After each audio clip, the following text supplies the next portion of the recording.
Red wine is something that you're probably going to need in abundance, at least a bottle, I'd say, to dull the pain that you're going to get from watching a Tomorrow War. This movie by Chris McKay, who's better known for doing the Lego movie, the Lego Batman movie, and Robot Chicken, which is quite a different genre. I mean, obviously there's action and adventure in the animation genre, but in a big movie like the Tomorrow War, which apparently cost $200 million, at least that's how much Amazon apparently bought to distribute it along their digital platforms, it's a big movie. And it's been, in development for quite a while. It also has big names in it. You've got Chris Pratt, who I really thoroughly enjoy. He's really great in this too. You've got j.k.simmons, who's just amazing. He's also good in this as well. And yeah, it's a big, big movie. So how they could fail so epically on the writing side of things is really beyond me. Move your shirt, please. What's this for? It's just a test. Oh, a seatbelt. Was it a driving test?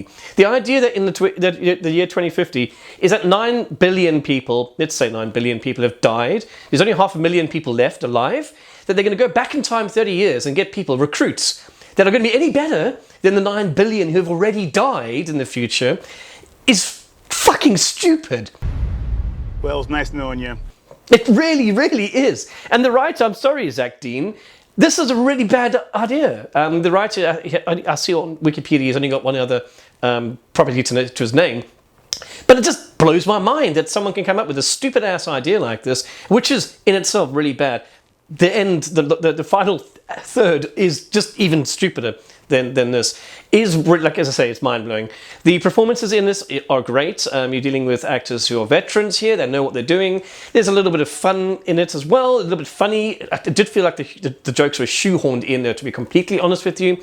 The concept, again, isn't even that smart. I've read a couple of other reviewers saying it's a really great, bold concept. I'm like, execution may be bold because it's very Michael Bay in certain areas, which in a good way, don't get me wrong. The action sets are phenomenal. The aliens are really well put together and rendered. The sound effects in this are brilliant, like absolutely excellent. The aliens and the sounds that they make, damn near on a par with the original Alien and Aliens.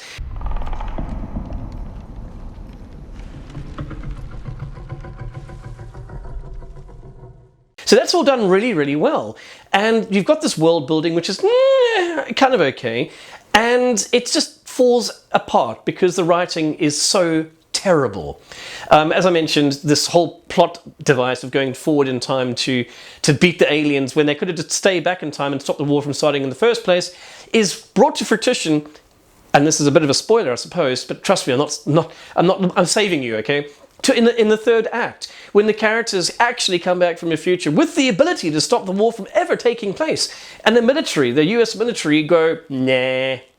Now, bear in mind, this is supposed to be an initiative, this sending people to the future to beat the aliens. It's supposed to be a global initiative, but you only see Americans in the future.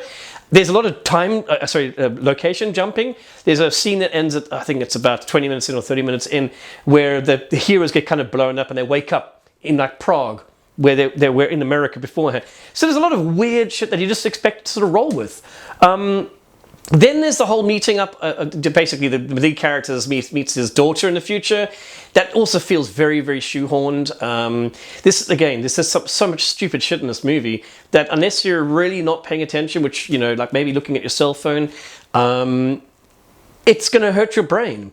And that being said, I enjoyed it because I knew it wasn't going to be good. I went in with low expectations. I had fun with the action because the action is really good. The aliens are great. What are they called? Spikes or some shit like that, white spikes. But yeah, that last final act really hurt my brain because it was so stupid and it kind of undermined everything that was already dumb in the first two acts with a level of dumb that Dumbo would laugh at. God, that was painful. That's the sort of level of stupid that you're dealing with in this movie. And the fact that it cost so much money and has been promoted ad nauseum. My God, man, everywhere you looked for the last 3 weeks, it's been trailers and adverts for this thing. I see in America, even Amazon boxes that were arriving had this poster on the boxes. So it's literally delivering adverts to your front fucking door. And what do we get in the end? A movie that rocks up at 53% on Rotten Tomato, which is still I don't really use that site very much other than gauging the general consensus of people out there. But this kind of is justified. It really is not a very good movie, and it's a pity. Because it did one thing which I was quite happy about. It didn't do, the reinventing a movie. Let's remake something like Total Recall. That remake, no. At least it's not a, Marvel Cinematic Universe movie. Great. It's not a movie made by Ridley Scott based in the universe of Aliens, which he's managed to fuck up to a spectacular level. So at least it was, different. It's just a pity they couldn't get a better writer. And I hate going after the writer, but in this case, there's not much good that can be said about the writing in this. The dialogue is hammy as fuck in a lot of occasions. The motivations on the characters as well are very skeptical. And yes, like I say, the look of this is great. It kind of reminds me of Michael Bay almost, because there's a couple of scenes which would just lead to would basically kill the characters.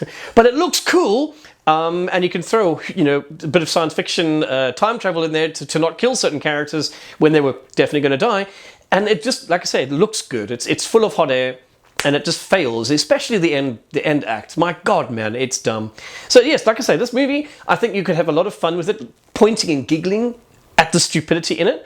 But at the same time, I think you could also have a little bit of fun with the silly sci-fi nature of it. It's just really weird to see a AAA movie pull something like this off and like take itself very seriously. If it had not taken itself so seriously, ramped up the humor a little bit more, and maybe it would have been a lot better. But to me, this is like a 5.5 out of 10. And for someone who loves science fiction and time travel, that's the best I can do with something like this. Anyway, give it a watch and let me know what you think. Speak to you later.